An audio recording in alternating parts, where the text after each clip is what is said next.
एवढं रडायला येतं ना की जेव्हा बाप्पा कारखान्यातून बाहेर पडतो, जेव्हा कारखाना जसा रिकामा होत जातो ना, त्या टायमाला आम्हाला खूप वाईट वाटतं. म्हणजे 2 महिने आम्ही बाप्पाशी एकरूप झालेलो असतो, तो बॉन्ड झालेला असतो आणि बाप्पा आम्हाला सोडून चाललेला असतो.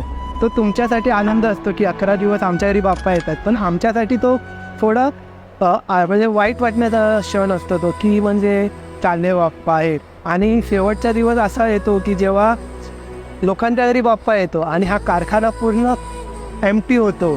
तो अनुभव आहे, तर बघून म्हणजे असं वाटतं की पुढच्या वर्षी कधी चालू होणार, असं तो भावनेने आम्ही सर्व काम करत असतो.